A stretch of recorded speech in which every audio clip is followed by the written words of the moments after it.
Sheesh. This meeting is being recorded. All right. Continue. Well, welcome everybody to our very first episode of Cardboard Hands. My name is Josh from the Old Card Shop. Here with my co-host. I'll let him introduce himself here. Yo, my name is Wee from the Flex Gods. You might have seen our YouTube channel, you might have not, but that's me. Do a lot of YouTube stuff, do a lot of selling cards, graded cards. Yeah, so I am a streamer on Whatnot. I sell a lot of cards. I do a lot of pack breaks, singles, more pack breaks than singles, I would say. And we're just coming up on a year strong on Whatnot as of next month, this February. So should be a fun little podcast. So we are going to be doing this podcast, if I can talk correctly, about trading card games, mostly collectibles, hobbies, things that we're interested in. I know that Flex Gods is going to bring a lot more sports and maybe expertise on that kind of thing. I particularly, while I enjoy sports, I'm not knowledgeable about it. So you won't be getting any of that from me. But a lot of PSA talk, a lot of graded talk, because I personally do a lot with graded cards. And I think you do as well, right? I'm pretty sure I've seen on your channel quite a bit of grading, right?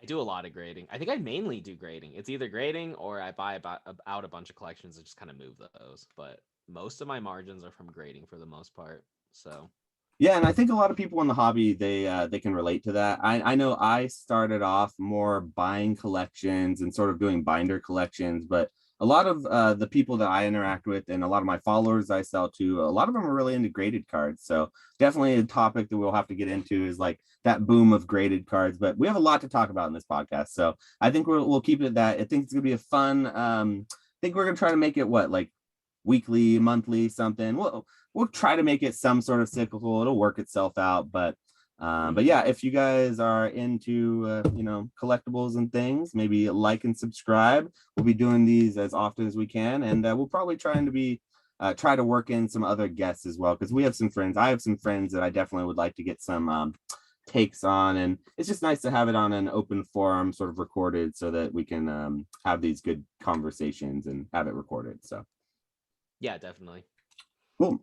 So each week, I think it would be good to go into a sort of a regular segment section. I think I always like to talk about, the market. And so we'll call this one Market Watch for the time being, or current events. There are definitely some things in the hobby right now that I think warrant being talked about. A lot of what's being talked about happens to be surrounding the big Logan Paul $3.5 million fake case scam that just went on. Of course, everyone I'm sure has heard about that. Oh yeah, for the whole Yeah. for the thumbnails. But I'm besides just that, and which we don't have to go over what exactly happened with that, because I think most people sort of in the hobby, if you're sitting here listening to us talk about this, you know what happened. Basically, there's a $3.5 million base set first edition case that was faked. It was all publicized, and as of right now, the last I heard news about that was apparently Logan got his full refund. The guy who Logan bought it from got about $500,000 of his refund as of today. So this is brand new as of today, which I'm not sure if you've heard or not. But Shane, this apparently the sports card guy who sold the case to Logan, has since been refunded by Mealy Pops, one of the two people who he got the case from. So apparently the larger sum is still at large, but apparently Mealy Pops, who was a pretty big name in the industry, he was good for his part of that bargain, I guess, if you could call it. So Okay, that's good. so I mean, Because it's that guy it's went at unfortunate. 2.7, right? It was, yeah, so 2.7 was what they paid for it, and Mealy Pops, from what I had gathered, Mealy Pops chunk of that was about 500,000, which was a minority of that, of that particular purchase. But in his defense, he has since went out and refunded that. So good on him for that. Yeah. So, it's unfortunate. I mean, what's your take on that? I mean, I think probably both of our takes will be similar, but I'd be curious to hear what your take is on this whole situation. It's interesting. I mean, I feel a lot of indifference to a lot of like stuff going on sometimes because I'm like, oh, it doesn't really affect me much. But There's a lot of fake stuff going about. It's funny because it's almost like I don't know, because a bunch of small stuff always happens like in cards. Everyone's scared of getting scammed in cards from like the bottom level, and then seeing it go up to the top level is kind of ridiculous. And Yeah, then it makes me wonder. I mean, like you said, there's a lot of fake stuff. I mean, when something like that, the first thing that I wonder is like, I go to my sealed, vintage boxes, and I'm like, this thing real? This is EX Power Keepers box. sheesh. So this Really thing, quick, while we're talking about fake things, do you know anyone who has the Caterpie? It's the Blastoise, but it's the Caterpie EX. oh man, I've seen those on the Facebook photos. I've seen it on like Instagram and the memes. I've never seen one in person. Dude, I want one so bad, like so bad. I Those are can't find one legit. on eBay because I think you can't sell fake. You're not supposed to sell fake cards, but you know what I mean. So I've gotten so many fake cards over the years that I actually keep a bunch of them because I like to use them as on my channel as like, what to look out for as an example. So yeah, a whole bunch of I've gotten so many counterfeit cards over the years. They've come in so many shapes and sizes. It's wild to me. But I mean, it's just when stuff like this.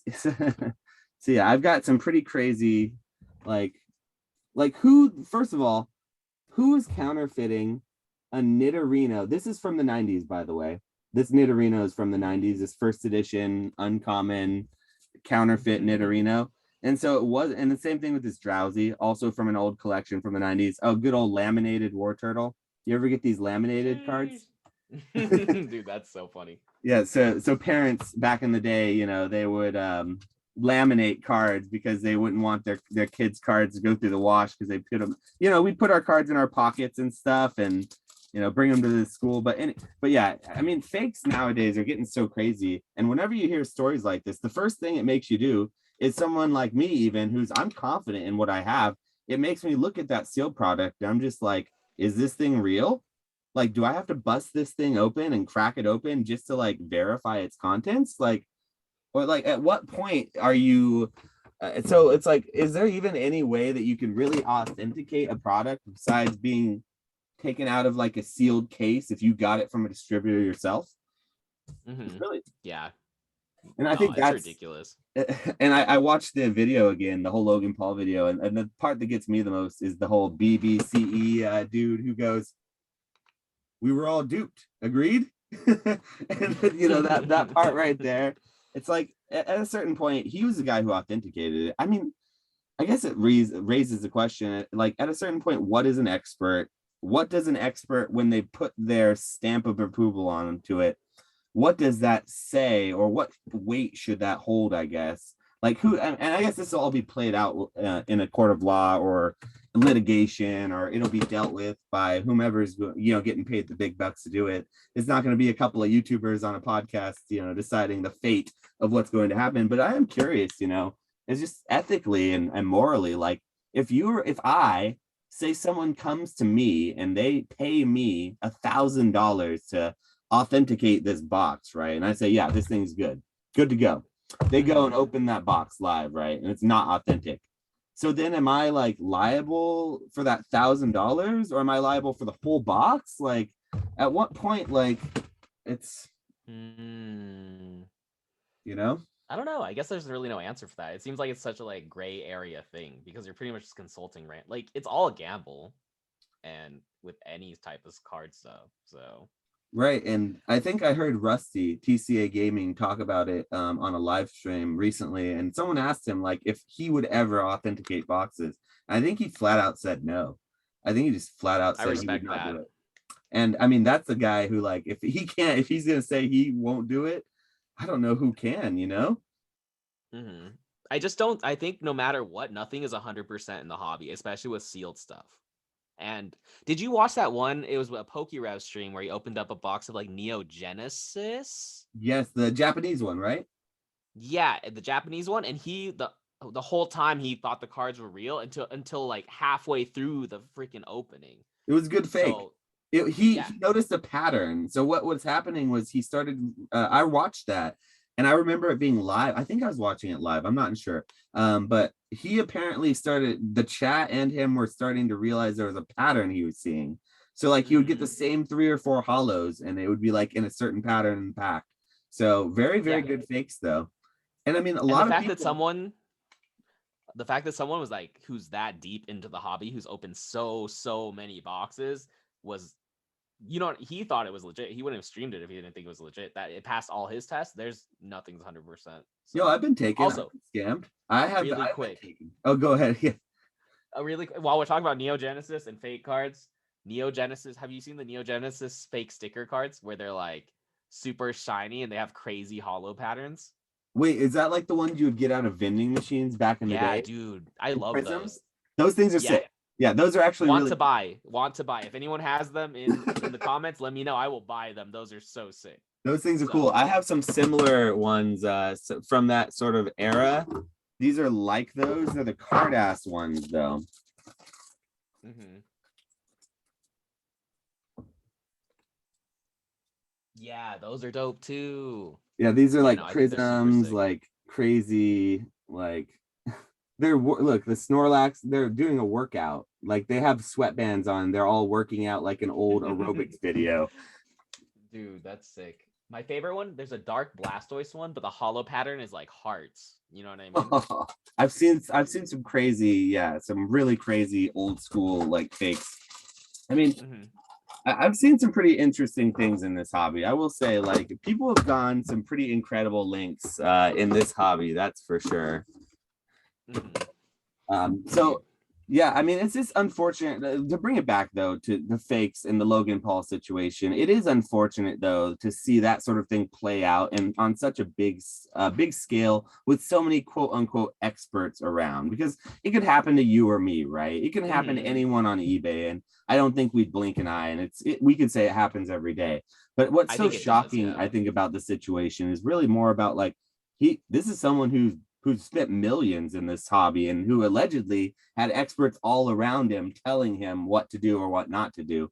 And at the end of the day, like you said, it is all a risk. But at a certain level, like what level should you be confident in investing uh, in this hobby if you can't even trust an expert? So I think that's going to be a really good segue into what I want to be one of our main topics of the night. So talking a little bit about current events, we could probably talk about the backyard breakers thing, but I think it would be worth skipping over just because the backyard breakers thing is just this is sort of an unfortunate situation where I think greed really took over. So I don't know. Do you want to talk about the backyard breakers thing? It's a I think I'm sports thing. good, honestly. At the end of the day, they gave the card away. They gave the card they were supposed to give away, and the Yeah, thing I is mean, pretty so much yeah, if anyone resolved. who's watching is like wondering what we're referencing here, there was a situation with sports breakers over the last weekend that sort of happened. It was all sort of dealt with. It was just an unfortunate situation, but I think we can probably skip it in lieu of the main topic tonight, which I'm kind of excited to talk about because we've been sort of hinting at this and talking about this the whole night, but I think it's good to finally just dig right into it. But the main topic that I think we should talk about in tonight's podcast should be a fun one.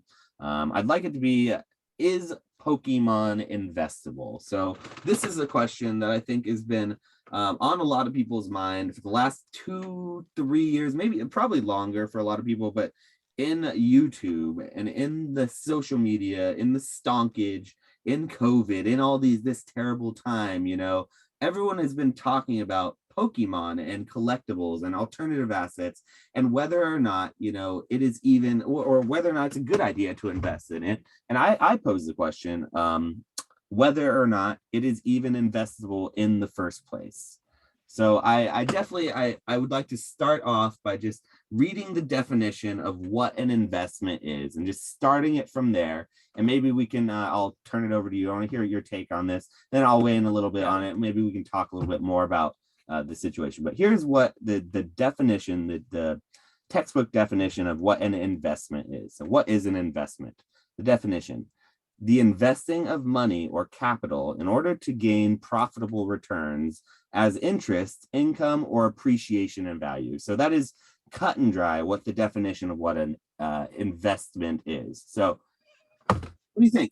You think Pokemon is an investment? Do you think it can be? I think it's an investment. I don't think it's the best investment because there's a lot of better investments. Everyone's always like invest in stonks.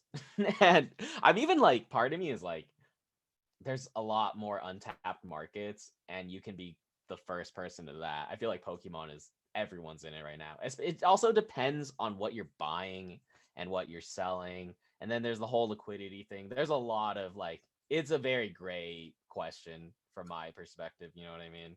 Yeah, and Because I Pokemon don't does stonk. necessarily think it necessarily has to be a good investment or not. I just think I think it's interesting to delve whether or not in you could even whether it's smart to even call it an investment. Because I know a lot of people in so I'm in a like a Pokemon TCG sub Discord, like shout out to Pokenomics, really great great podcast, great YouTuber. You should go check out Jake from Pokenomics and join the Discord if you haven't. But we have a Patreon Discord we're in, and it's often thrown around in the Discord that Pokemon is not investable. I've actually heard it said by some really smart people who I respect quite a bit that they rather use the term that they like to speculate on Pokemon rather than invest in it. Whereas I believe that's somewhat semantics, and I think that's sort of dodging the real question because it's I mean, is there a difference between me speculating on something and investing on it? If I have 6 cases, so if I have 6 cases of Evolving Skies behind me, so is that if I intend on keeping that, is that an investment or a speculation? Now, I mean, it could go either way. You could probably make an argument either way, but my point is like, does it matter? Like my money's tied up Yeah, either way, right? I So, agree with you on that. I feel like it's just arguing definitions. You know what I mean? Like you said, like it's semantics. Like right. So I would maybe argue to say what the definition of an investment is something that you're purchasing in order to maybe gain in value or in hopes that it will appreciate in value. I don't think there's any sort of verbiage in an investment or what makes something an investable product that says it has to go up or it has to be safe, right? So now if someone's asking whether Pokemon's a safe investment or not, that's definitely a question that I think I'd have a totally different answer for. But whether it's yeah, investable or not, yeah, it probably is investable, right? I mean, I think anything. I mean, it's yeah, anything's investable. It's just if it's going to be a successful investment or not. Like I've Okay. been, So like let's I'll take it a talk little about. further then. So do we think Pokemon's a safe investment? And I mean, what do you think in your terms? I mean, I would argue that a lot of the people who collect, so is I guess it leads down to this, like, are these cards, is this something that we're doing for fun? Is it a collectible or is it an investment? Or is it a little bit of both? And is that okay? Like, I can see both. and For me, what is that? oh man, I don't know. I don't. Like, is it okay to put so for example, I don't think a lot of young people who are investing, quote unquote, or putting a lot of money into cards are putting a lot of money in the stock market. I think a lot of them, they know they probably should be.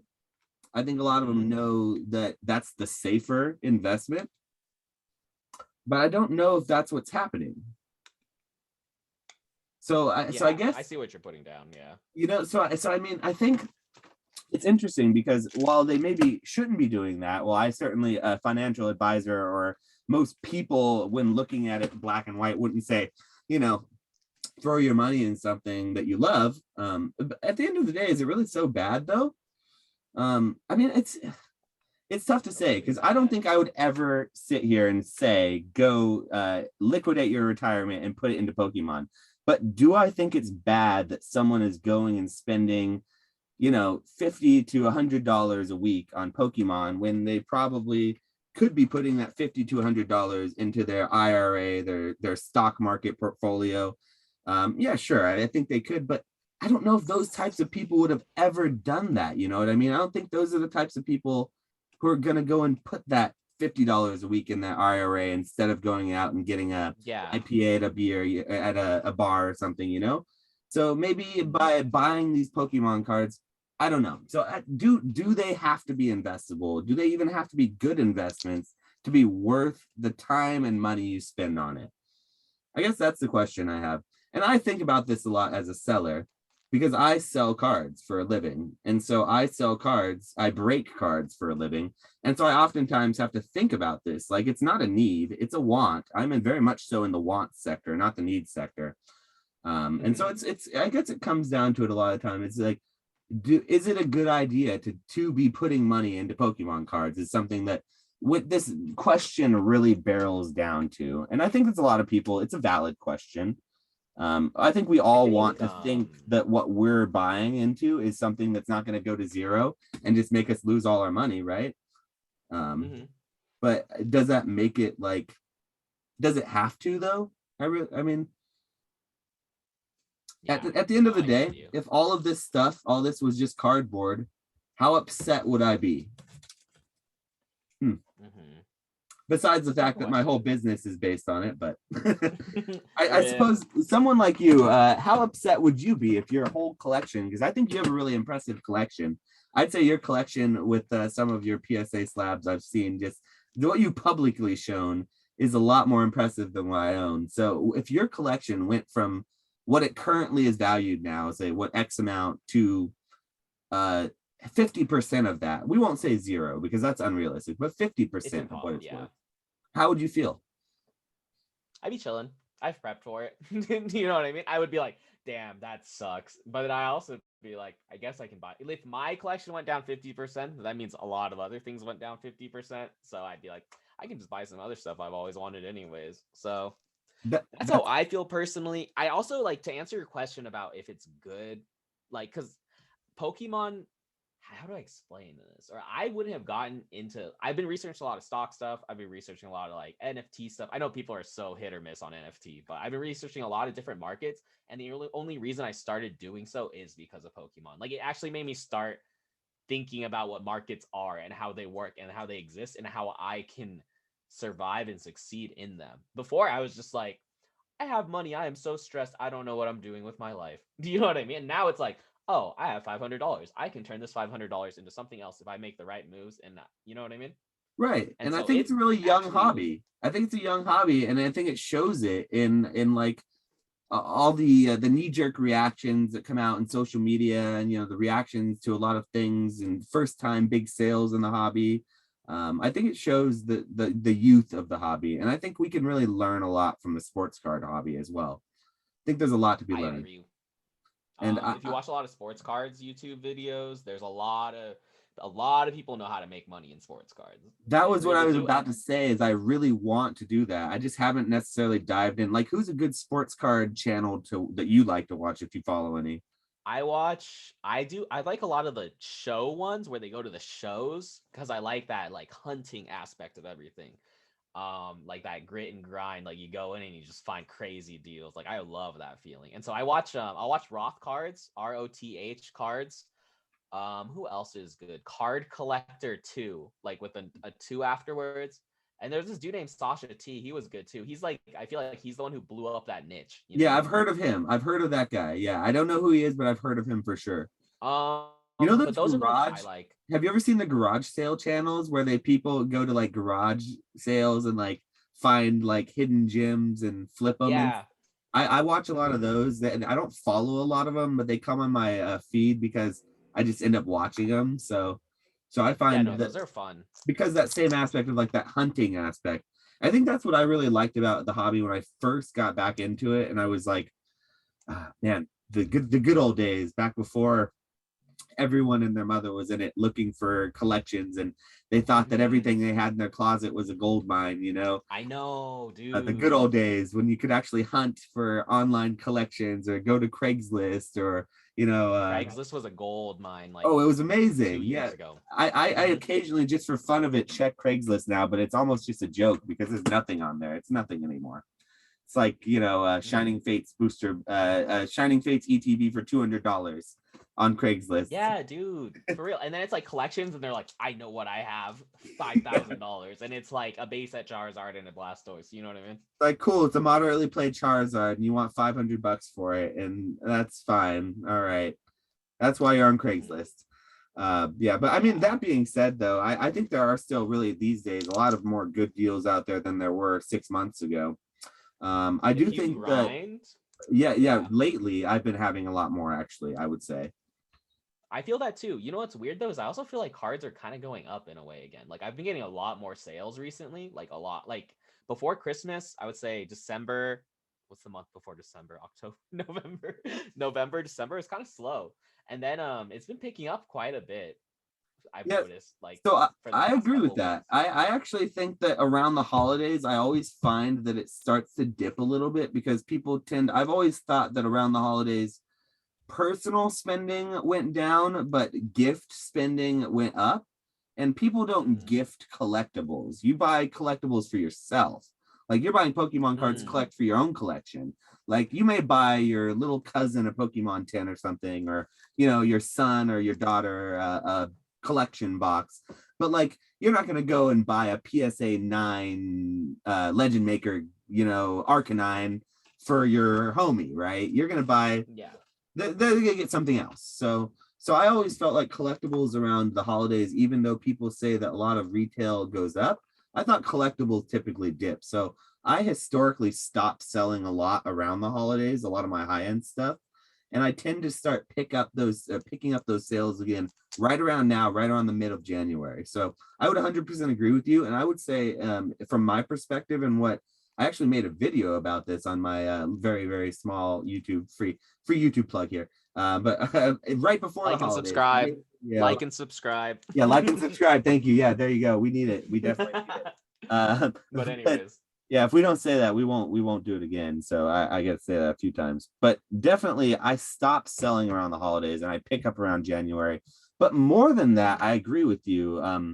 Mason from Cardinal Gaming posted something in our Discord with booster box prices and how from all booster boxes in modern, they're all doing this kind of slow upturn now.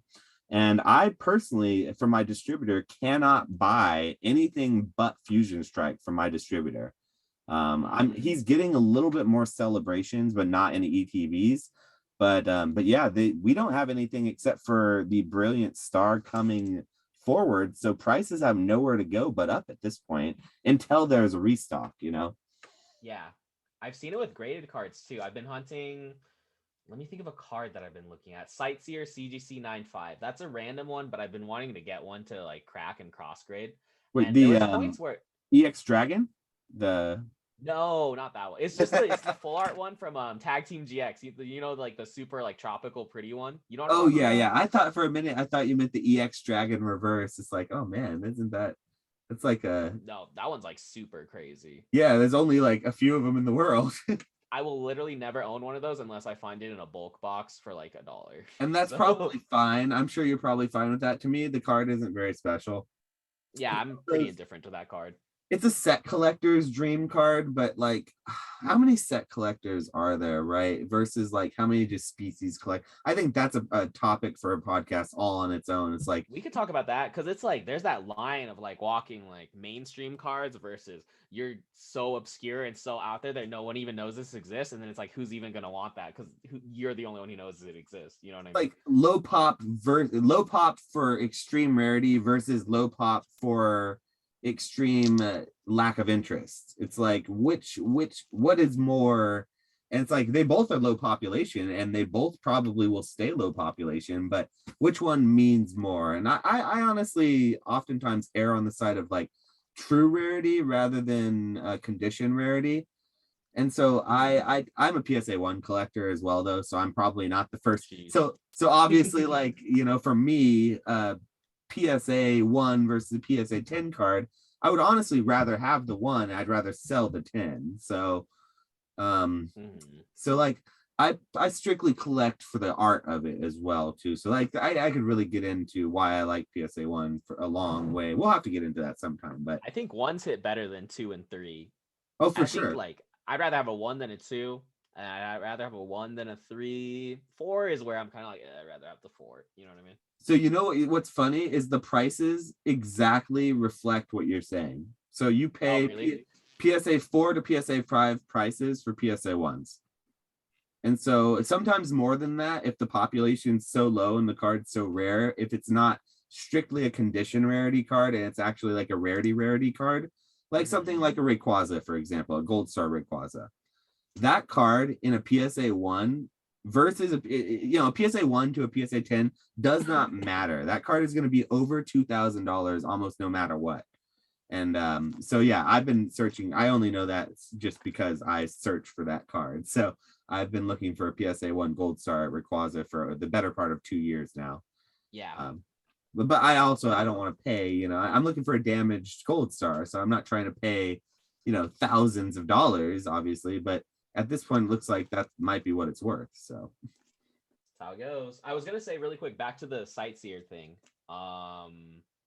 That card is up too, because I've been wanting to get one in CGC 9.5 to crack to a PSA 10. And there was one point where I was looking at them, I was like, I was gonna buy them from this dude and he wanted 400. I'm like, dude, there's some comps for like 330 and like 340. I'm like, I'll just wait that out. And now they've gone all the way back. And now I think I have a friend who was trying to sell me his CGC 9.5 locally, and he was like, I just got an offer for 460. And I'm like, okay, like that card. take it. Just an example of a random card going up. But it seems like the general, like, I only paid attention to a handful of cards like that. I'm like, oh, I really want this card right now. So then it's like, that's one where I'm like, oh, it's also experiencing that, like, you know? So I've also been sort of watching a couple of cards. I don't want to say exactly which two because I haven't got them yet. And they're very. I shouldn't have said that. Yeah. So I'm really careful because I specifically, there are some cards I know I won't get if I say something because they're pretty cool cards in my opinion. And what you're saying is exactly true. They have been going a little bit up a little bit in the last recent month or so. It's funny because like there's this whole narrative this whole last month, like, oh, Pokemon's dead, scalpers are lost, the hype's over, 25th anniversary is done, like it's over, guys, we're done, pack up the bags, like you better sell all your battle styles because everyone's sitting on 1,000 battle styles booster boxes. I mean, the meme is that battle styles is like the worst set of the of the year, right, or of that year. And if that's the worst set of the year, man, Modern's having a great year because I thought Battle Styles was a good set. I'll go out and say it right now. I liked Battle Styles. And if you're going to compare it to something like Evolving Skies, of course, you're going to be like, yeah, this is trash. But like, just like in life, you can't compare yourself to other people. You got to look at yourself in the mirror and sort of judge yourself based on your own merits. And I think looking at the set, Battle Styles, as its own set, man, there's some beautiful cards in that set. And I think there's enough in that set that I don't think it's bad. Like if you're getting Battle Styles booster boxes for $90 or under, which I think right now they're like $85. Like, yeah, I think you can get some for like 80 somewhere. Like, you know what I mean? Like, that's not bad. Like, I mean, is it better to grab a box of like Chilling Reign for $90 or something? Maybe, but I mean, Battle Styles at the end of the day is a good set too. So if you can't get Chilling Reign, then I think there's opportunities in a lot of Modern right now. I agree. I've been, like a broken record, saying how much I love Modern Pokemon. Not only do I think is it a good time to be in Modern Pokemon right now or be a Pokemon collector, I don't think there's ever been a better time to be a Pokemon collector right now. What with all the hype in the hobby, all the eyes on the hobby, the increased liquidity with these apps like my app, free plug for Whatnot, the platform that I sell cards on just came out this last year. It's its first. No, it came out 2 years ago, but it was mainly for pops and other collectibles. Really came into the trading card sphere this last year. It's really increased the liquidity of just these cards a whole bunch and added a whole new market to sell on. And things like Mercari, right? And all these like new apps that pop up, Marketplace, Facebook Marketplace, Instagram Marketplace is starting to do its own thing. All these things, I don't think it's ever been a better time to be a Pokemon collector right now. I mean, do you think it's a good time to be a collector? Or do you think that people should be like worried and like, really cautious and like, you know what, Pokemon's dead, it's done. Am I just a hype beast? And am I just like, because I got all this Pokemon behind me and I need to sell it. Am I just shilling it or whatever? But I mean, I do think it's a good time to be in the hobby. I think Pokemon's fun right now. I'm having a lot of fun. Like, do you ever go to conventions? Dude, this next week, Leonhardt's pop-up shop is going to be the first convention that I'm going to in a long time. The last one I went to was, when was it? It was in San Jose. and it was a Magic the Gathering tournament. I forget what the tournament was for. It wasn't even Pokemon. It was a card tournament, but it was Magic. So I haven't been to a Pokemon convention, which I honestly think that the Pokemon community is a little bit more inviting than the Magic the Gathering community. Hey, shout out the Magic the Gathering players out there. I'm a Magic player, so love all the love towards you, but just something about the Pokemon community that seems a little bit more inviting. So I'm actually very excited for this next convention, the Leonhardt pop-up shop that's happening down here in Dallas. Anyone who's going to be there, by the way, look for me. I'm going to be. I'll have a Magikarp hat on. I should. Where did it go? It's not in here, but yeah, I have a Magikarp hat I'll be wearing. So you should try to go to the next Collecticon too if you can. I'm not going to go to the Florida one, but if you want to link up at one of the other ones near around our states, I'm gonna drive to all of those. It's gonna be in Long Beach this year. Yeah, I'm gonna go to that. That's really close. It's gonna be wild. Yeah, I'm gonna go to that. I'm actually gonna probably get a booth at that. You should do it, dude. There's so many plays to be made at conventions. That's where I'm having the most fun, is conventions and trade nights, because there's a lot of people. When you go there, everyone's trying to buy, everyone's trying to trade, so the energy is just there, and so you can make a lot of moves, and there's a lot of crazy cards. That's how you level up your collection. That's how I level up mine. You know what I mean? You go and you're like, you have these cards, and then you meet some guy and he's like, yeah, I have this card that I don't even necessarily even want, and you're like, I'll give you half cash, half trade, and then, like, you know what I mean? It levels up really fast. I'm just excited to meet everyone too, like to like, I don't know, it's like this last year, I feel like I got to know so many people online that I really, the card community used to be such like an in-person, like you have your local game store, you put your binder on the table, you kind of go back and forth with the person in front of you, you haggle, you nickel and dime for the trade that you're going to make, and you kind of trade your cards right on the table. But that sort of whole thing was taken out of this whole hobby with the pandemic, and I think there's a lot of people in this hobby who never experienced that. So like, it's really, to me, to see the hobby grow in such a way when it was stifled so much by all these external factors, just really shows the strength, I think, of what I believe in for the future of the hobby, I guess. And once again, like, maybe I'm just a big shill, and maybe, maybe I'm way too positive about Pokemon, but like, people aren't even playing it right now. There's not even competitive play. So like, what happens when competitive play comes back? It's not like it's going to go down. It's not like, Pokemon's going to go less in popularity. Yeah, I think the hobby's healthy right now. I think there's a lot of new people who are actually really here to stay for the most part. Like, there will be the people who I think everyone who got burned, they're probably done right now. Like, the people who bought at the peak, and the people are like, I'm gonna buy this card, it's gonna be worth $1 million, bro. I think most of those people are out, but everyone who's collecting to collect and doesn't care about the financial aspect as much, like, that's not their 100% goal, they're still here from what I've seen. They're still in it. And then it's like, even go to my local card shop, I see a lot of, like, they get tournaments, they run their own just local tournaments, you know what I mean? And they get like 16 people. Before, I remember going to Pokemon card tournaments here in my city, and it was like 6 people. Yeah, it still feels good. It's popular, and a lot of people are still buying. There's a really good economy going on right now, especially with vintage, from what I've seen, and modern, and then graded cards. Like, when I first started, I started when Hidden Fates first came out, and it was not like this. It was not like this at all. Mm-mm. No, and it was still, and I would say when Hidden Fates came out, it was popular. So like, it was big, but it wasn't like this. You're right. Mm-hmm. So it feels healthy to me. It seems like a healthy weight, or like healthy balance of like real interest, but also financial gain mixed in with all of it. So yeah, and I think there's a lot of negativity towards people who like only want to like make money on the hobby too.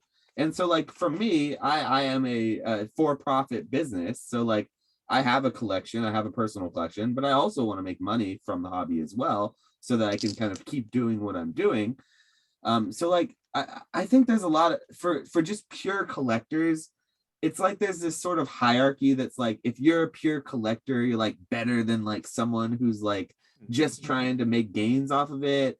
And like, and then there's also like this thought that like players are like better than collectors, like in that hierarchy. So like, you have like players who are at the purest of the pure. Yeah. And then it's like, there's the collector who doesn't sell, who's like slightly less pure than a player. And then you have like the collector who only sells to like buy other cards. Then you have like, and so it just feels very much so like it's like, at what point is it do we stop gatekeeping? We stop just judging other people and how they like, collect, and we just kind of enjoy the hobby, right? So Mhm. I mean, I do Yeah, feel like it's a very healthy point right now, though. So that being I said, like agree. all the people, like you said, who got out of it, got burned. I think that a lot of those people who got burned and did, because I think there are a lot of people who got burned and stayed in it too. And I think those people really like the hobby probably, and they understand what happened, and they're kind of like, okay, Mhm. we'll learn from it. We're sunk 500, $1,000 into this hobby. It would make no sense to get out now, and Yeah, and so I mean that's another way I kind of look at it. Is like a lot of the people who maybe did get burned and have sort of cooled off and stopped buying right now. I don't know if they're gone from the hobby. Maybe they just took a break. mhm. Maybe they're just not buying at the really expensive prices. They're not spending $300 on an ultra premium collection. They're waiting until they can get it for retail, which you should do. You should be patient. I think this hobby is always really it's rewarded patience. And that's something I I think agree. I've tried to preach a lot is patience and not falling for FOMO. Oh, I know. I've fallen for FOMO a decent amount of times and hurts. But that's life. You know what I mean? It's funny because a lot of my investments that or not invest. So here we go. I called a card purchase, an investment on accident. Wait, I don't know if that's a Rip. good thing. Before you But a get lot of my canceled. my worst investments have been some of my riskiest and end up being my best investments in the long run. So I don't know. It's Mhm. really about like perspective. I don't know if you said this before the podcast or not, if this is during the podcast, but I think you mentioned something about like it matters when you get in. And so I think that really is important too, is like the price point you get in. Cause like, yeah, I mean, I remember when Vivid Voltage booster boxes were $200 a booster box. Mhm. Now they're like 110. And I mean, I sold them throughout. I sold them through the whole time, and I've held them throughout too. And so like, could I have made more money selling it all at the top? Yeah, absolutely. But can anyone predict the top? Not really. No. And Yeah, I it's remember about I enjoying bought. it, right? It's really about enjoying the ride, I think. Yeah, exactly. I agree with that sentiment. It's just if you enjoy the ride and you buy and sell all throughout the ride, you will come out on top. There's no way you don't. Because it's like you're going to buy some stuff at the low and then you're going to get all the way to the peak and you're going to buy some stuff at the peak. But if you were selling stuff throughout there and you were making sure you made margins, then you're fine. That's how I try to think about it. Yeah, Just always buy and sell. it evens out. Like it's Always be buying. ABB. Always be buying. Yeah. I also think no matter what, the wins always outweigh the losses. That's from my experience. I know a lot of people are scared to lose and they don't want to do it, but it's like if you really care about cards and you really like Pokemon, you're going to do your due diligence and you're going to research stuff that is good. You know what I mean? Like if you follow everything that I've bought with my like what's the word with my heart or whatever where I'm like I want to buy this, but I really don't like financially this doesn't make sense in this context of life it doesn't make sense. Like I was buying so many cards before COVID hit, you know Yeah. what I mean? No, me And I was too. No, buying I was an collections. unhealthy amount of cards before COVID. I was spending Mhm. on Hidden Fate specifically.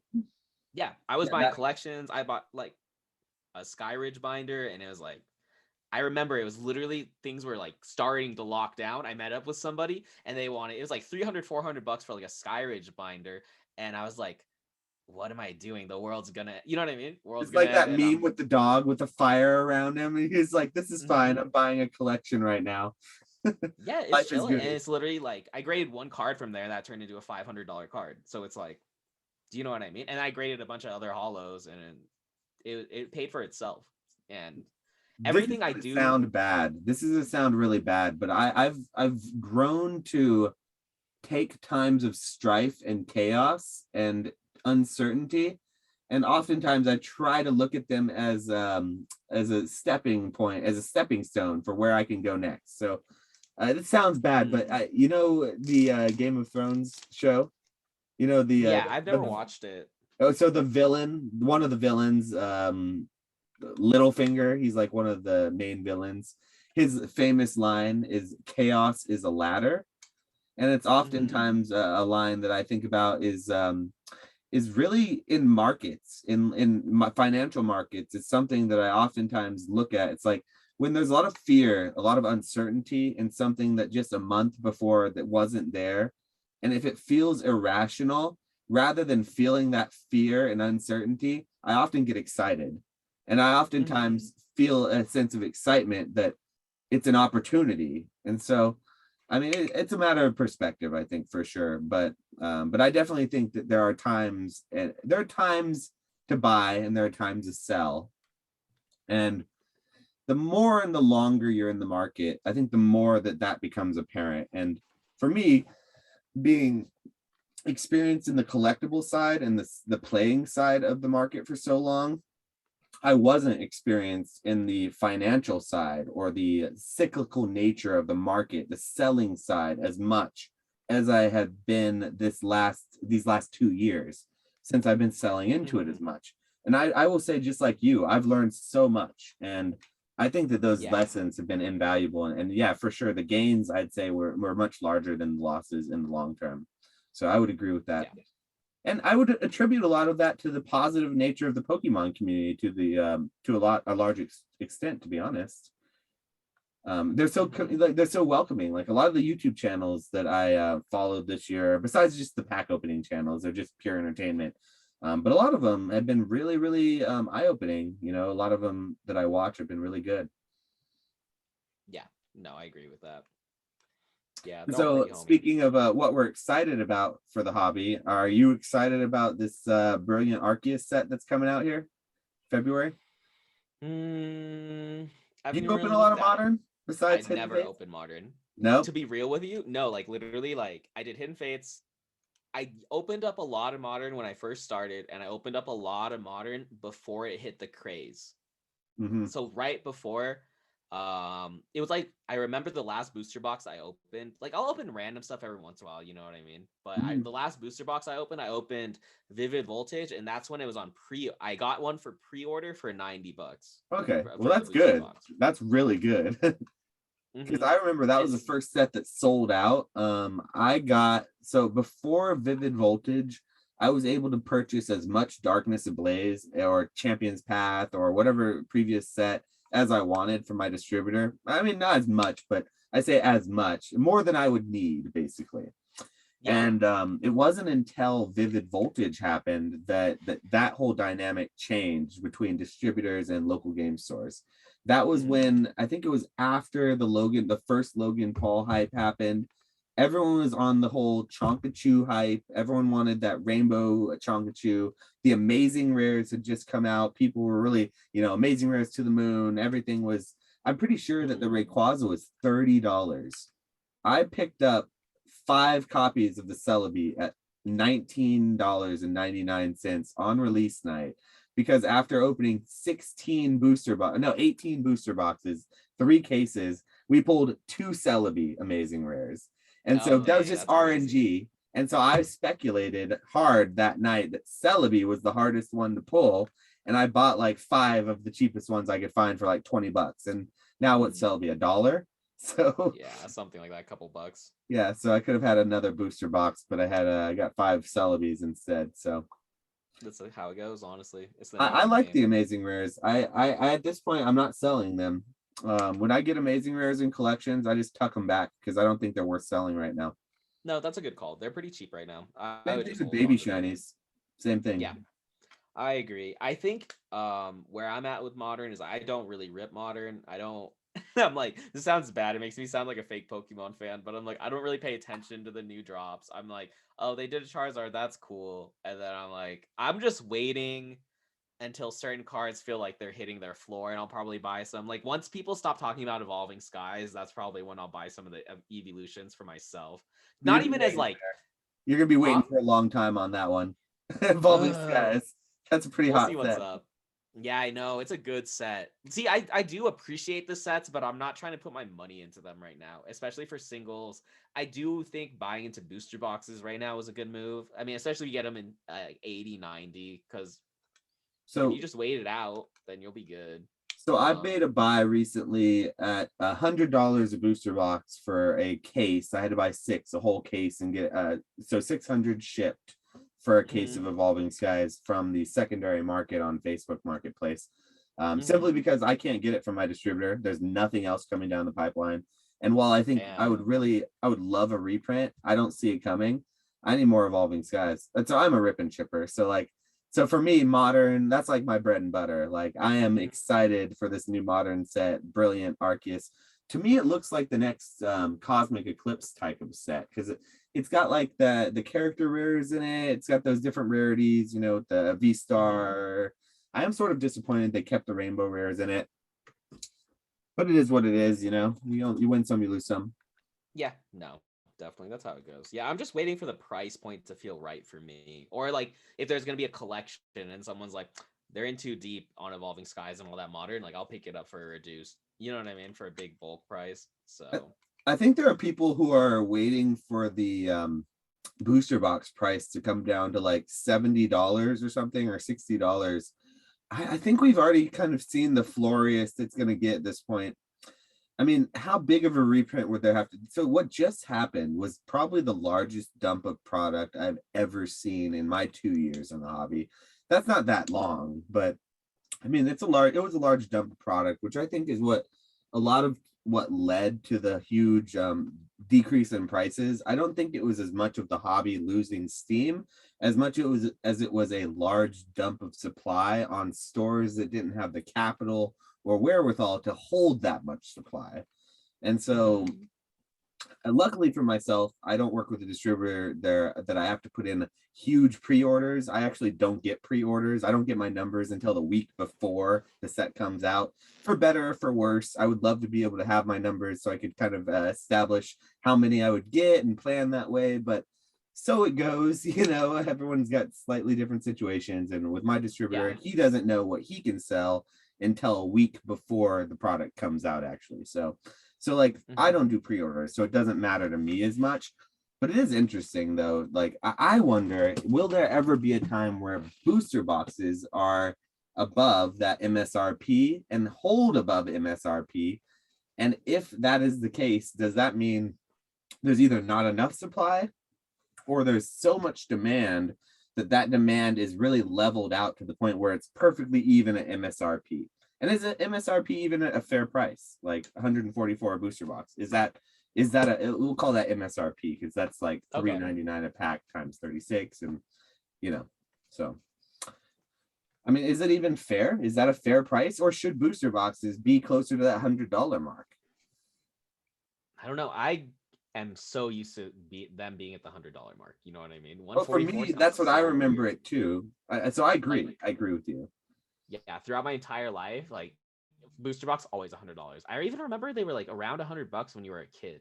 Maybe lower. I don't remember. I just remember I was like, one day I want one so bad, but I'll never have $100. You know what I mean? So I do remember when I was a kid, booster boxes being like 200 or 220 or something. I remember my first booster box I ever bought was a Neo Genesis first edition booster box that was it wasn't I didn't buy it myself, my parents bought it for me, but I remember seeing the price tag was $220 for the booster box. So I don't know if Damn. they got Okay. that for like marked up or what that, but it was first edition. It was when Maybe it came first out. edition. I don't know. Yeah, I don't That's know what they used to interesting. go for back in the day. I know that Yeah. I had an old Inquest, the whole like the magazine where you would look up prices or whatever. They would mail them to you monthly. So I used to subscribe to Inquest, this thing here, and I collect these actually. So back in the day before we had the internet, we had these awesome. See, and look, this still has sealed packs in it Sheesh. too, old vintage '90s packs. But yeah, in the backs of those magazines, there would be like a distributor price list, and you could actually order straight from like a distributor, like booster boxes. And I remember paying Damn. like $300 for an Urza's Saga booster box back in the day, which is a Magic set, and that was really expensive. That was like an expensive set in the day too. So I don't know what they used to be though. Yeah. I don't know either. Literally, the first booster box I ever opened was a Sword and Shield booster box. As someone who sells booster boxes though, I can't sell booster boxes at the current price that they're at and make money. And so it doesn't feel healthy right now at the rate that they're at. Because and the reason that is because I can't go and order more from the distributor. So if Yeah. I could go and order 100 of those boxes and sell them all for $5 and make $5 100 times, that's chilling. I'm fine with that. The reality is, though, I can only order 16 or 18 of those boxes. So I can really only make $5 18 times. And so, like, as a Yeah, that makes sense. store, I'd rather not sell at that point. I'd rather just wait for it to Mm, go up a little bit or piece it out and sell it pack by pack. And so, like, yeah. at the rate that it's at now, it doesn't feel healthy for the hobby for like a store's perspective. From a collector's No, that makes perspective, it sense. does. Because like wholesale, most distributors wholesale is gonna be like between 82.50 is the low I've heard, and the high is closer to like 91, $92. I get it right around 90 after fees and things. Hmm. Yeah. So it's like I'm on the higher end, so there's that too. So I'm sure if I was getting it for like the 82, then I'd be making $7 or $8 more. Maybe then those margins make a little more sense. But at the same time, like I would have to be buying so much more for that to happen that like I would have to be a big brick and mortar. So then there's like all this overhead you have to worry about. So like it really is. It's a question of like, is it healthy for booster boxes for the hobby to be at the price they're at? Not necessarily is it a good thing for like collectors, because I think for collectors, the cheaper it is, the better, right? Yeah. But like for the hobby, I personally would like to see booster boxes closer to that 110 to 115, and if it's a good set, that 125 mark. So like where Evolving Hmm. Skies is at right now feels pretty good. Yeah, that makes sense. I remember, I forgot who was made a video about it, but they were talking about how you think selling booster boxes is like lucrative. This is before everything was crazy. Do you know what I mean? You're like, oh, booster boxes, but it's literally like people would undercut each other so much where you were selling booster boxes just to make like $2 or $3, and it was like almost like a rat race. Like, you know what I So mean? Especially during those slower like lull like times, to which a is certain interesting. extent, you were selling at a loss at some regards too. Like if you ever saw it going for less than $80, like fire sales on eBay or whatever, when you Hmm. take those fees out, you're selling at a loss at that point. And so most of those people were buying on leverage, which I believe they're buying on credit. They have 30 days to pay back those loans. Their 30 days are running up, so they had to just pay it Hmm. rather than take a loss. So I think it's interesting because I don't think those people were very smart to begin with. No offense. If anyone did that, I apologize. I'm not saying that what you did wasn't smart.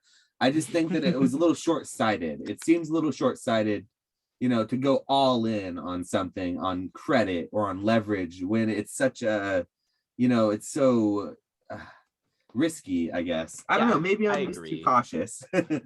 I think Pokemon is a lot of finance. It's a lot of finance management. If you want to be good at it, you have to be good at managing your finances. I'm bad at the spreadsheet part, but I always make sure if I'm buying something, I can pay it off like that same exact day, if not in a couple of days. That's like the most I'll ever like, you know what I mean?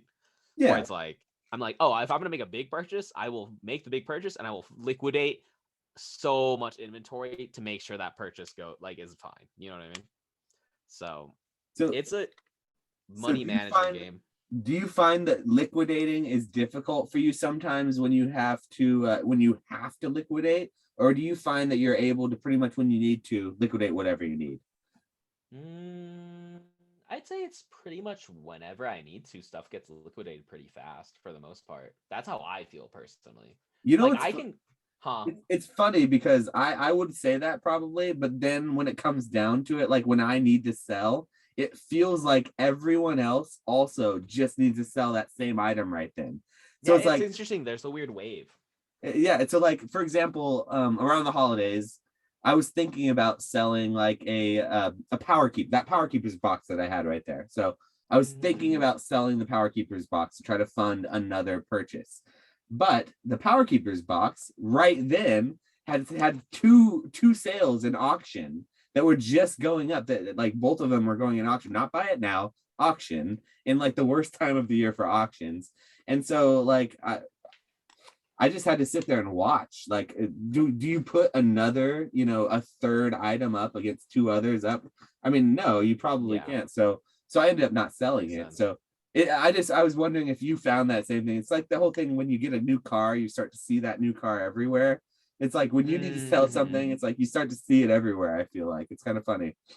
That makes sense. A lot of my inventory, I feel like I've gotten cheap enough to where I can undercut current market and it doesn't really affect it. Actually is still very lucrative, I guess, if that's the right word. Like I still am making like a lot of cards like $200, or like even like lower end cards I'm still making like 30, 40, even if I'm undercutting like current market price, you know what I mean? So are you still working So off a lot of your current, like your original inventory, so to speak, then?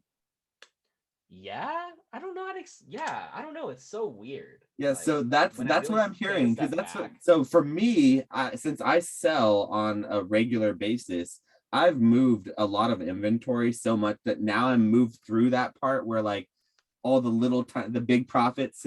So now I'm working on those 20 to 30% margins. And so I buy Mhm. and sell, I buy under market and I sell at market typically, which is usually about 20 to 30% after fees and all that. So I end up probably having to buy it closer to 50 to 60% in order to actually Mhm. make those 20 to 30% margins. Yeah. But I'm finding that I'm having no trouble doing that. There's a lot of people who are, it seems like, just trying to dive out or like liquidate out of the hobby, and I'm right there, to pick that up. So it's Yeah, it really it's does seem like definitely, that. it's interesting. It's a fun point right now. Like I'm very much so having fun in the hobby. I wasn't for a long time. I wasn't buying for probably a good 3 months. I probably stopped buying, except for what I had to buy from, like, distributor um and for Mhm. retail and that kind of thing. But I pretty much Mm. stopped buying things for a long time right before this like cool down happened. That makes sense. For me, I only buy things if the see, this is where I to answer your question, I do have a lot of new inventory, but I'm also am sitting on a lot of old inventory. But when I get new inventory, the margins, I only buy things if the deal is absurd, if that makes Mhm. sense. And I don't know if I just like attract the deals or like I don't know. It goes back to the hunting game, but it's very like I hunt a lot and maybe buy one out of every like 200 things. Like when I got that Trico, I was like, I would never pay $800. Like I think I paid 8, but I would never pay 8 for like a Trico where I'm like, oh, this Trico's gonna get an 8. But that's like market price. Like a lot of 8-able Tricos go for 8. But I saw one, I think I saw it on Instagram and I was like, oh, like this homie's asking, I think he was asking like 11 or something, or like a K. And then I was like, dude, let me get the Trico, let me get the Torchic, let me get the Mewtwo. And then we like worked on a bundle deal. And like, I only buy things if I'm like, the margins make like a lot of sense. Do you know what I mean? Yeah, And it's like, and oftentimes when bundles, you can get a much better deal too. It's like if you, mm-hmm, it's just a mentality thing. It's like whenever you buy a few of something, someone's much more willing to give a deal. It's like I never kind of understood that. I thought it was funny mentality. I obviously I use that and I take the advantage of that. But I mm-hmm, always kind of thought it was weird, like when it was just a few cards. It's like I'll give you this card for 500, or this card for 600, or the two of them together for 900. It's like, all right, well, that's a deal. mm-hmm. But hey, I'm Yeah. here for it for sure. Like all No, this hidden baits you see behind me, I just picked up 20 more ETBs from a liquidation. Someone who had no faith in hidden fates and Pokemon. I don't yeah. know. You know how the story goes. They had to liquidate medical bills, whatever, house. The wife Yeah, left shit them, happens. dog left them, Have whatever you it seen was. that there was one on a Facebook group and he's like, my wife is divorcing me. And so I have to sell my cards. And I was like, I don't know if it was a meme, but I was like, what? She's like, yeah, I'm kicking her out now. I need money to pay for all these things. And I was like, I couldn't tell if it was a joke or if it was like legit, but I was like, all right. That's fantastic. I mean, and at that point, like, I feel like as a seller, you shouldn't disclose that because that's just asking for someone to take advantage of that. Because, like, Mm-hmm. I'm gonna come in there real cool and be like, I'm gonna offer you 50% of what you're saying you need, and I'm gonna sit there dead face and say, here's my offer, and take it or leave it. Yeah. It's like, if you're gonna tell me you have to make the deal, have to get it done, that just gives the buyer that much more leverage over you. Like, because like you're on a time frame. That's the last thing you want to disclose.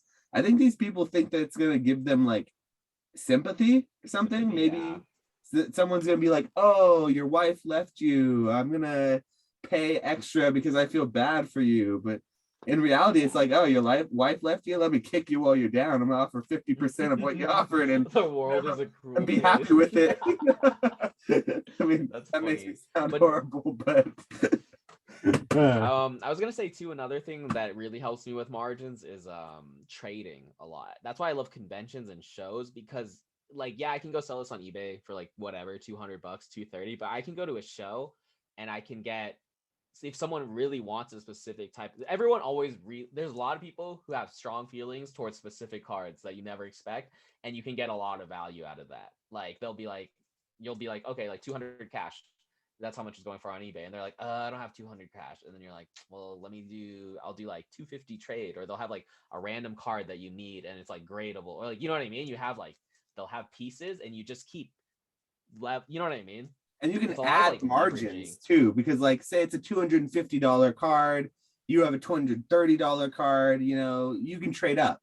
They'll say, oh, whatever, 20 bucks, whatever, it's 20 bucks. Whereas that's yeah 20 bucks you'd probably have to spend if you're buying it. So like you can easily make up margins on trades. yeah, it adds up over time. I try to just play it that way too. I don't know. Do you trade over the internet or do you strictly only trade in person? Because I do I not do trade over the internet. conventions. I've never traded over the internet. I have So once and it was too much of a hassle. It was not worth it for me. And so I I can't. strictly don't do it. It's hard to find deals all over the internet too. I've seen like on Facebook groups and stuff. Everyone is very like above comps, and then everyone's like, I don't know. So it just doesn't seem It's super worth it. toxic on those Facebook groups. I used to get a lot of entertainment out of it, but now it's like it's just a lot of price bashing and people telling the seller to go scalp somewhere else or something. It's like, but then that's what those groups are for. So Yeah, I don't know. People get all hurt. Like it's so like, I don't know. It's such a weird thing. It goes back to almost like the like purist thing where it's like collectors versus players versus, you know what I mean. And then yeah, I mean, it's like what I guess at a certain level, is there like a best type of Pokemon collector? It's like I don't know. I don't think so. I think that I collect this stupid like I collect this dumb card. Like yo, I love that card though. That card is sick. so I think I have like 70 something of them, but Do you have any tenable ones? I know tenable ones, like if you have a 10, you could like control the market. no, none of them are tenable. That's why they're all in a binder. That's why they're all No, that binder makes copies. sense. There's at best there's like a 7 or an 8 in there. Rip. But yeah, But I just love that card, and you know, so I've been buying that card since. So I noticed with that card that whenever I buy collections, there'd always be one of that card in the collection. It's like an ancient Mew. Like everyone has one of that hollow Eevee Black Star 11 Eevee in their collection. And so I found that whenever I'd buy a collection, like I would take that card out, I'd put it in my binder, my collection binder, and it was worth like $3 or like $5 when I first started. It was like a $2 card when I first started getting it. And it always felt like it was wrong that it was that low. So I just buy it whenever I see it now. I think now it's on average, it goes for, I buy them at like $10 or $11 when I see them, but yeah, that's not bad. I just like them. Yeah. It's just a card I like. I think at the end of the day, like there is no, like just collect what you like. It doesn't even matter. Just buy what you like, put money into what you like, and you will never take an L. That's literally it. You will have fun and it'll be a good time. I do think like logically, the best meta though is if you are constant. It goes back to the buying and selling. I always try to tell people on my YouTube channel, just bro, you should just learn how to sell. I tell all my friends too, because logically, yeah, it's like cool to have a bunch of cards, but logically, if you start selling stuff, it almost frees your mind. It's like mentally freeing and it's also like financially freeing. And then you have a lot more money. Yeah. And it's you have a lot more money to put into cards you like. Yeah. Like the only reason I have cards I never thought I would own the type of cards I have. The only reason I have them is because I started selling stuff. And it's like it freed up a lot of financial, like it just gave me a lot of financial freedom to put money back into Pokemon cards. And once you do it, it's a crazy snowball effect. Like it's hard to stop. Like I know that when I got my TCG Player account up and running and I got my first sale on TCG Player, it was like, I don't know. It's just a feeling that, and then, you know, you start getting more sales and you start getting people that recognize you as like, you know, a legitimate seller. And like, this is before I even became like a full-time, you know, retail shop, you know, the old card shop online seller. Like this is just when I was selling a few cards online. It's a cool way to interact with the hobby. So, I mean, I encourage everyone to start selling cards, like, especially the people who are like, oh, I rip everything in a pack. I never sell. I collect. I'm a hardcore collector. I encourage those people to like trade and to like sell so that they can get what they really like to collect. Because like Yeah, you said, exactly. it leads you to more your bigger collecting goals. So yeah, Yeah, I I know definitely. this wouldn't vibe with the general like perception of like the general collector's viewpoint, but I honestly feel like if you sell, you're more of a collector. You're more ingrained in the community and you're more ingrained in the hobby. It's like another level. It's like it's just a weird like I don't know how to say it. It's like a little kid thing to be like I hold on to all my cards and or not a little but you know what I mean? Like when you're 5, you're like I love all my cards, but once you start letting go, that process of like letting go really helps you like evolve, you Like, know. does it And spark joy? Does it spark joy? If not, see ya. mhm.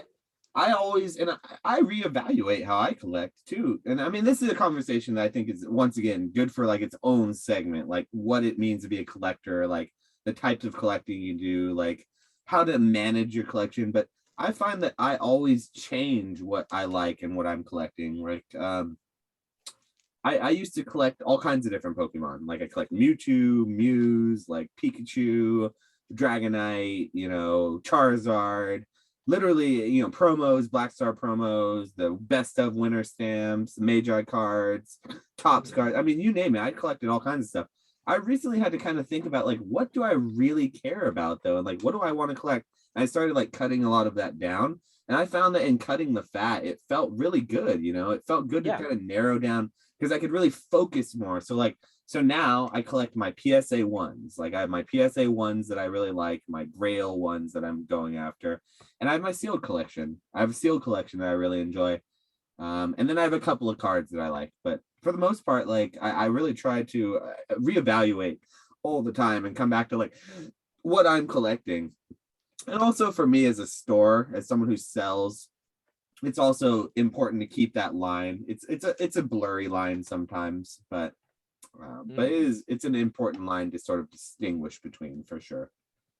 Yeah, I have that problem too. I hold on to a lot of things and I really shouldn't. So I've been trying to redefine my goals because I don't know. It's like when I first started my literal goal was like I just want a hidden fates Charizard and now it's like way And that's a bigger. cool goal. So, Like that, I legitimately had that same goal for a long time. Like that was also, and I think a lot of collectors they start off with a goal like that, right? Or like a base set mhm. Charizard. Like say you just want a base set Charizard. Like I it may not be a rare card, it may not be a stonky card that's going to go to $1 million because it's pretty steady, it has a price history, but just a card you want. Yeah.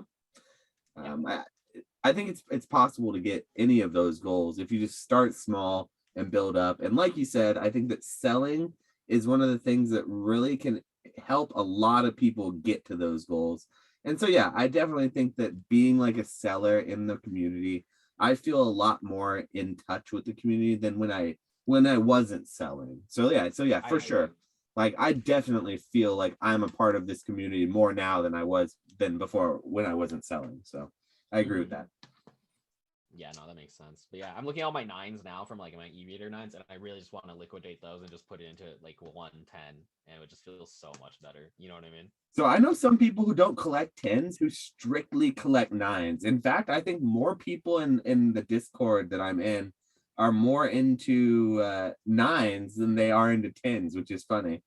That is funny. That's so weird. Yeah, I'm at the point now. Well, I used to be like, not, tens are so expensive. I cannot afford a 10.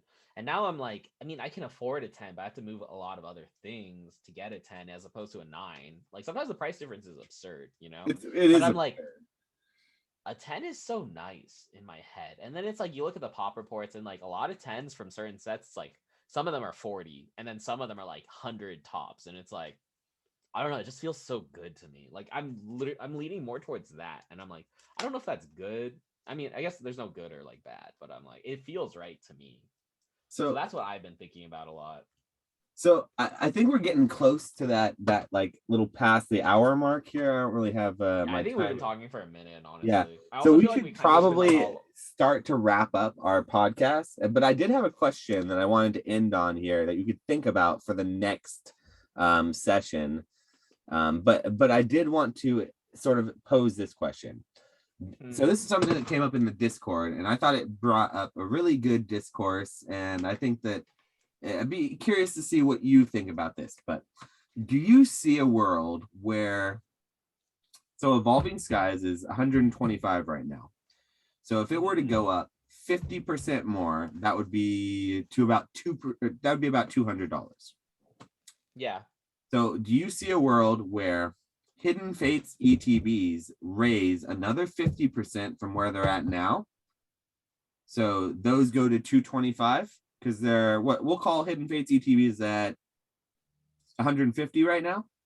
Uh-huh. Is Yeah. that, would you Okay. say that's accurate for mod? I just bought them at 120 for a I bunch of think them. That's what 150 I is just bought right. these I at. haven't checked recently. I haven't kept up to You date with can that get type of them for stuff. cheaper, but like if you were to go buy it now on like eBay after shipping and taxes, you'll probably pay 150. 150 is the typical going rate. Yeah, Probably okay. after taxes and stuff. Like you can probably get it for like 130, 135, and then like $10 shipping and tax and stuff. So okay, we'll call it 150. And we'll call Evolving Skies booster boxes 125 because you can get them for about, or maybe 130 or something, because it's going up a little bit right now. And so if that were to go up 50% to 200, that would be Okay. 50% on Evolving Skies. 50% on $150 would be about 225 for the roughly for Hidden Fates, correct? That's like, Okay. so do you see a world where Evolving Skies booster boxes are, by the end of the year, $200? Or do you see a world where Hidden Fates is 225? Or which do you see happening first? Or which will happen at the end of the year, more likely to happen? I don't think either would. Well, at the end, so many things happen. It's such an unpredictable market. You know what I mean? But That's the fun of the question, is like it's a very specific question about two very specific and very hot items that I believe a lot of people are actually investing in, or investing in. We'll use the I word with air quotes. But I personally can see a world. So here, we'll talk about it next time, but I just want to end it on the, think about it. Do you see a world where either maybe both or neither, either Evolving Skies is 200 or Hidden Fates ETBs are 225, or neither, or both are above? So I'm curious what your take on that situation is, because our Discord, we had a huge discussion, and I just thought it was funny, some of the answers, and I'm curious to see what you think about that. So here's my knee-jerk answer real quick now, and sure. we'll talk about more later. Knee-jerk answer is neither.